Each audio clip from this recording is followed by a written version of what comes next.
So this is going to be your one-stop shop for everything you need to know about Hearthstone Mercenaries. Basically, I'm going to tell you everything that Blizzard tried to tell you, but tell you in a way that's not going to be 30 minutes long and still leave you with a ton of questions. I'm going to do a good job. And also at the end, I'm going to go over the monetization of everything and my general thoughts of the game mode as a whole. So if you want to know that, stay tuned for the end. But basically, I'm going to jump into every single mechanic and every single thing you're going to want to know about this game mode. So let's jump into it.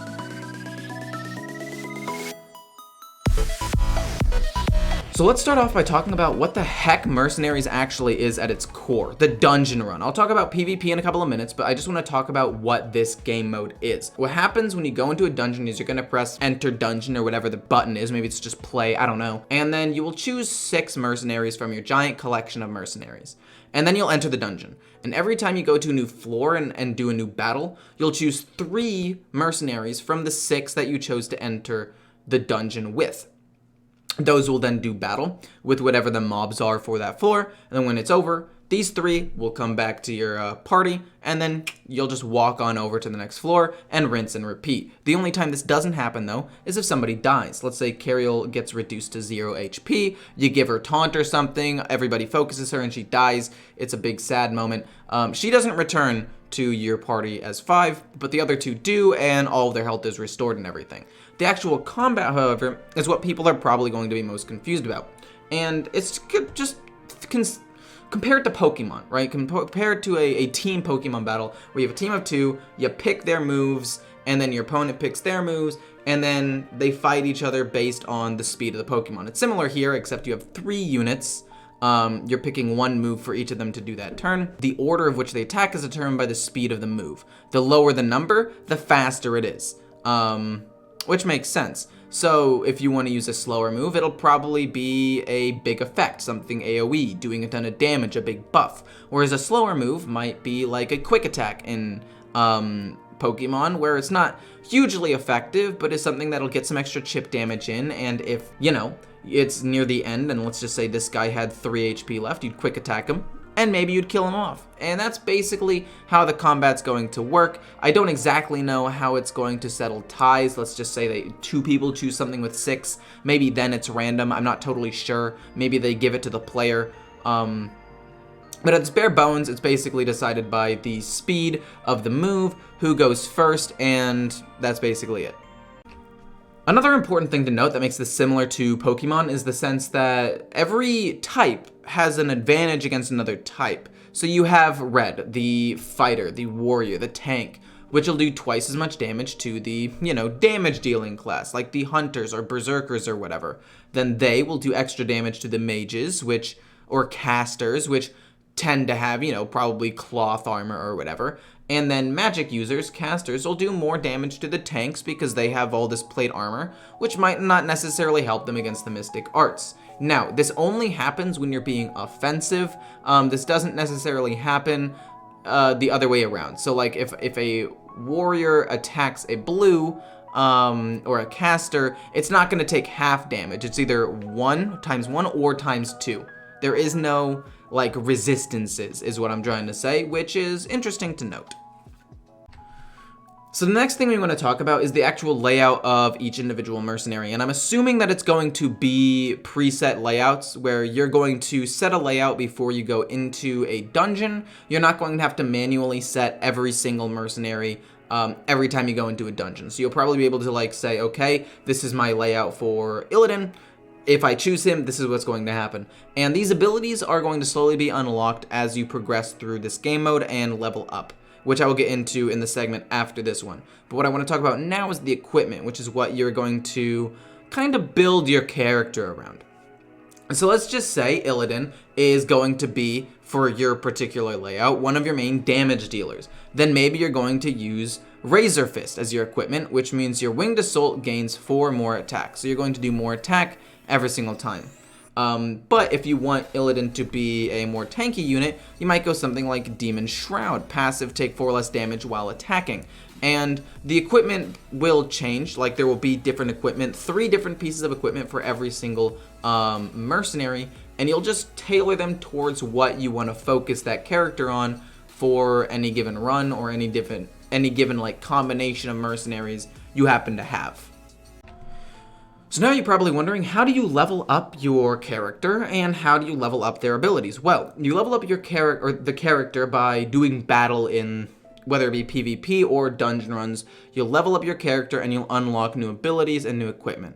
How you upgrade that equipment, though, is through these skill points right here, these skill tokens. And you'll get tokens by doing, your daily quests, or again, by completing dungeons or beating people in PvP. These tokens are specific for a character. So if you want to upgrade Illidan, you need Illidan tokens. And then you can use those specific tokens to upgrade any move or any equipment that you want. As long as it's an Illidan token, you could upgrade any aspect of him.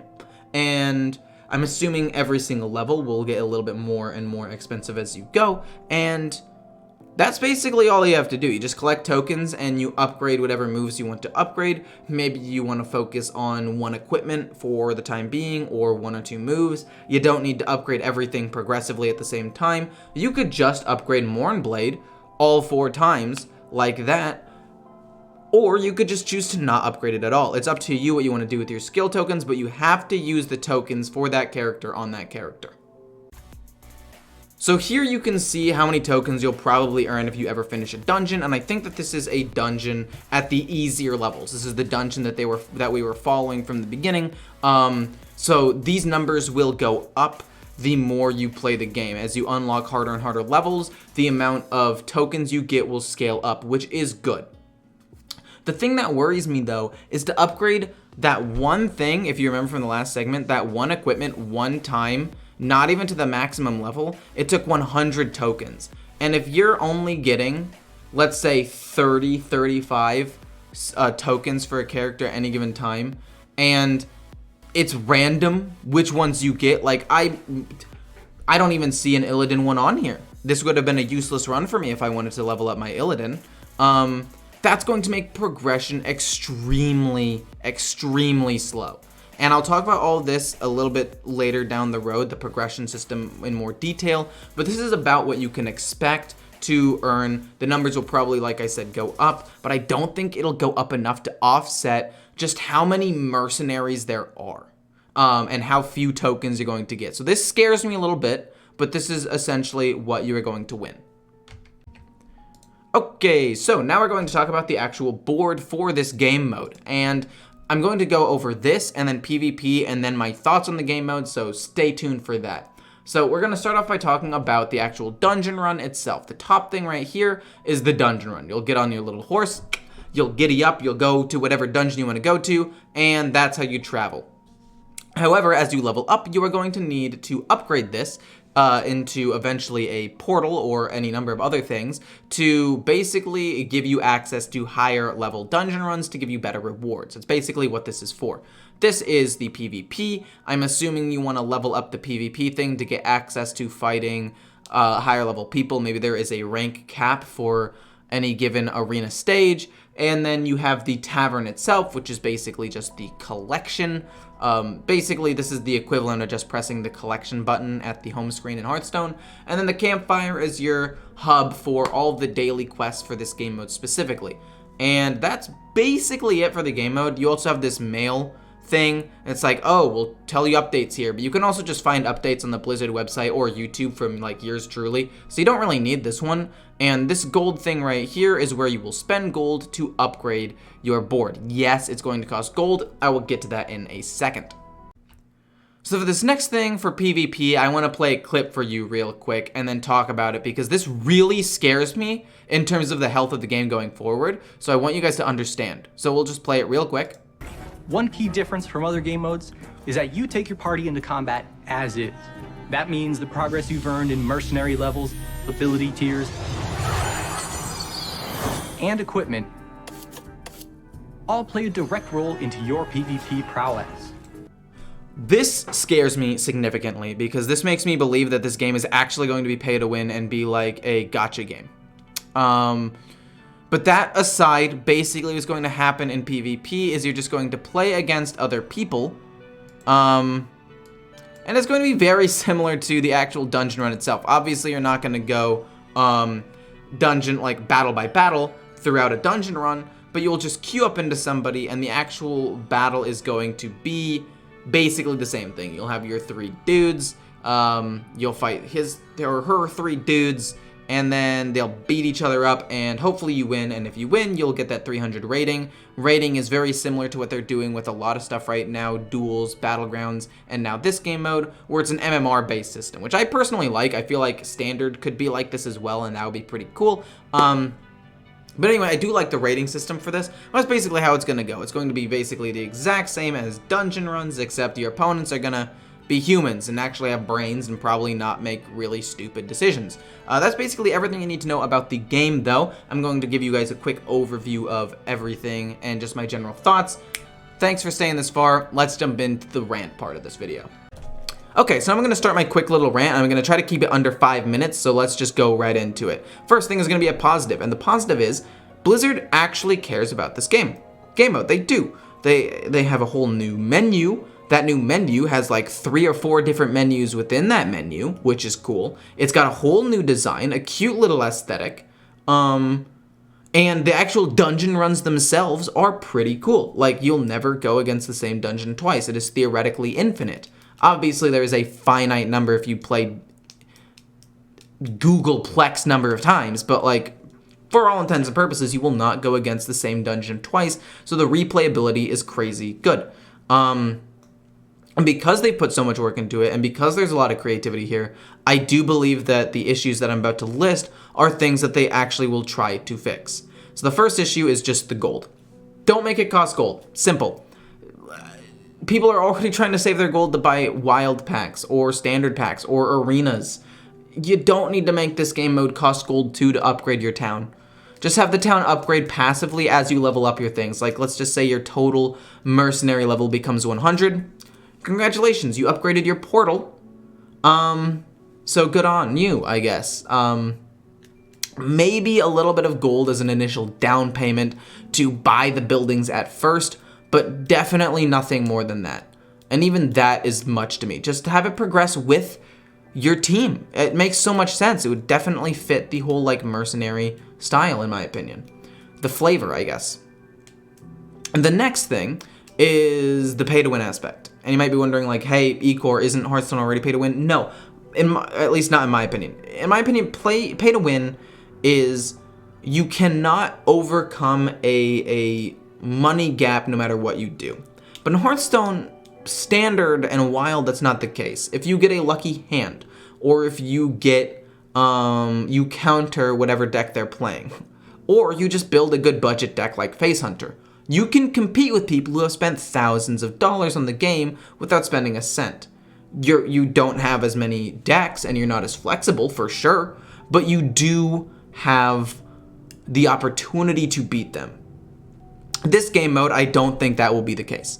If I go into this day one, spend $2,000, max out every single character, so I can come up with the best possible combinations, there is nothing that a low-level player can do, a free-to-play player can do, to overcome that. Like, there have been Battlegrounds players who have gone from free-to-play and gotten to high ratings, because even though you can pay to have an advantage, it doesn't mean you win in Battlegrounds, right? You can pay to have perks and have more choices, but just because you have more choices doesn't mean you'll win. A more skilled player can still beat you. Same goes with like Standard and Wild. Trump has made it to Legend like once or twice now with a totally free-to-play. He's on his season 2. He's done it once and he's trying to do it a second time with just budget decks as a free-to-play player getting to Legend because he's really good. I don't think that that's going to happen with this game mode, and I think a great solution to that would be universal character tokens. Because as I showed you before, the character tokens are specific to a character. The only way you can upgrade Illidan, or Malfurion, or whatever, is to have tokens specifically for that character, which de-incentivizes people to spend money on this game. Because they're like, oh, I could buy 5 packs and I might not even get the guy I want. Like, I have friends who don't buy Hearthstone packs because they're like, I probably won't even get the card I want anyway. What's the point? And that is really crappy. At least with Standard, you can like dust cards even though it's not efficient. It doesn't look like that's the case for this game mode either from what they've shown. But if they make it universal, it'll incentivize people to spend more money on packs because they know that they'll get the tokens they need to level up whatever unit they want. And if the total number of tokens is still the same. Whales are still going to spend tons of money to unlock all of them anyway, so there's really no losing for Blizzard here. It just makes people happier, and it makes it less of a gacha game that is potentially toxic in nature. And then the last thing is just the game needs more depth, right? It needs to be more like Pokemon, perhaps, where you have not 3 moves, but 4. The moves have more types. The types can do bonus damage on top of potentially the type of the actual Pokemon, or in this case, Mercenary itself. So let's say a Fire Caster casts a fire spell, it'll do more damage. Or a water caster casts a fire spell, it'll do more damage to people that fire will do more damage to, but it won't do as much because it's not a fire type. Obviously, you can't do that specifically because it's too similar to Pokemon, but something along those lines to add more depth. Maybe positioning, right? You can have 2 rows. You can have 2 people in the front and 1 in the back, and the one in the back will do double damage, but will take double damage. So you can change the formation. You could have 2 in the back, 1 in the front, all 3 in the front, 2 in the front, 1 in the back. And you can change the formation, which can change how you play the game and the strategies that you take out, especially in the PvP game mode. But that's basically it for me. Just add depth to the game. Again, maybe positioning would be cool. You don't need to make this game as pay intensive as you need as they're doing, because they're already coming out with so many skins too. Like, there's so many things they could do to make money that's not just predatory and forcing people to spend money on the game to be competitive, you know? Yeah, that's basically it. I hope you guys enjoyed the video. If you did, feel free to like, comment, and subscribe. See you in the next one. Tell me what you guys think about Mercenaries. I'm excited for it, but I definitely see a lot of flaws in the game mode right now. But I do see some potential going forward, so tell me what you guys think. See you in the next one. Bye.